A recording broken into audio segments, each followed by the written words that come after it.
Nous sommes avec la communauté congolaise, M. Mukendi, qu'on ne présente plus.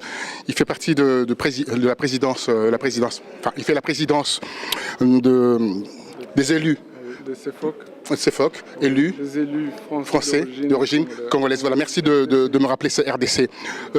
Vous ramenez la barre beaucoup plus haut. Aujourd'hui, vous êtes membre de jury ici pour l'élection de meilleur journaliste, meilleur animateur de la diaspora 2014. Nous sommes dans les locaux de France Télévisions. Quelle impression avez-vous par rapport à cela? On sort du ghetto et on voit aussi les Congolais dans les milieux où ils ne devaient pas l'être. Oui, c'est vrai que je pense qu'en tant que Congolais, nous sommes obligés de corriger l'image des Congolais. Parce qu'au début, on parlait souvent dans des choses un peu négatives qui n'arrangeaient pas, qui n'étaient pas si bonnes. Mais je crois qu'aujourd'hui, le Congolais doit relever la tête, montrer que nous sommes faire beaucoup de choses ou encore beaucoup mieux. Donc, parmi nous, nous avons des directeurs de services, des grands services à la SNCF, au Pôle emploi et à la Poste. Et, je peux encore en citer un peu plus. Et nous avons des élus qui sont voire maires adjoints ou conseillers régionaux dans ce pays, et ça n'est pas révalorisé, on n'en parle pas souvent, mais au jour d'aujourd'hui, bon, moi je vous dis bien que je suis le président des élus français d'origine congolaise, et je suis aussi... Oui, ça, il n'y a rien à dire. Et je suis aussi le président des élus subsahariens, dont on s'occupe un peu du problème du Sahara.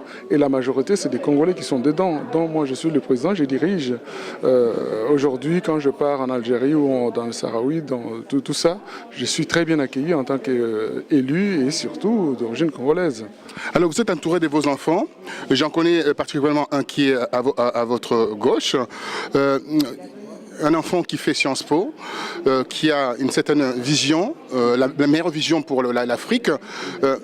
En regardant aussi Nguesson, la jeune femme qui a organisé cet événement d'aujourd'hui, avec ses parents, accompagnant ses parents, je vois qu'il y a une très bonne éducation autour de vous. Ben, écoutez, je pense que c'est un défi quand même qu'on doit se lancer. On n'a pas fait les enfants pour les abandonner ou bien qu'ils fassent n'importe quoi. Bon, je suis venu ici en France pour étudier, pour relever un peu les choses. Mais comment je peux faire les enfants qui ne peuvent pas aussi avancer, mais dépasser même? Donc je crois que c'est un devoir, c'est une obligation, je dirais même sacerdoce, que les choses s'améliorent, aillent beaucoup plus loin. Alors vous avez des enfants, comme je venais de le dire, il y a un qui est à votre droite, l'autre c'est les gardes du corps, aussi grands que vous me dépassez même d'ailleurs. Non, je me douterais de ça. Alors je dis une seule chose, chez nous à l'école on se disait deux choses. Je me rappelle quand j'étais à l'Athénée de Gombe, Kalina, Royal, on disait les Balouba et les Bandundu sont terribles, intraitables à l'école. Et là, je me rends compte que ces enfants-là sont aussi intraitables. Un mot. Je confirme. Alors, vous confirmez cela? Non, moi je ne peux pas parler de Balouba. Écoutez, en tant que... Bandundu. Non, de Bandundu. Je me rappelle, c'était mes bêtes noires à l'école. Oui. Je suis congolais, je parle pour le Congo, en particulier, et en général pour l'Afrique. C'est deux rôles, c'est tout simplement tout ce qu'on a mis un peu bas. Donc voilà, quand même dans la vie, il faut avoir une discipline, sinon on va se comparer à qui? À un fou, à un clochard? Non, je pense que... Alors quand vous remarquez, et pour terminer, vous allez partir parce que vous avez passé, on a passé presque 3 heures ici, 4 heures, pour partir...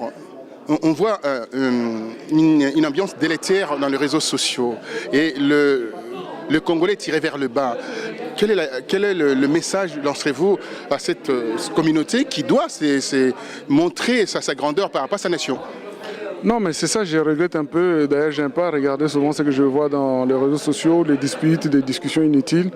Je trouve qu'encore une fois, nous montrons encore que nous sommes encore beaucoup plus bas. Et pourtant, ce n'est pas ça, ce que notre société représente. Nous avons vraiment la crème qui est de haut niveau. Nous avons, comme je venais de dire tout à l'heure, que nous avons des ingénieurs ici en France qui travaillent en tant qu'ingénieurs.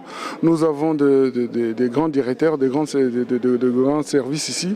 Mais voir maintenant ce qui se passe sur les réseaux sociaux, des injures, des choses très simples, très basses, ça me dérange sérieusement. Ça ne fait pas l'honneur. Je pense que chaque individu doit quand même avoir un minimum d'honneur dans sa vie et dire non, je ne peux pas faire ça, il faut que je sois comme ça.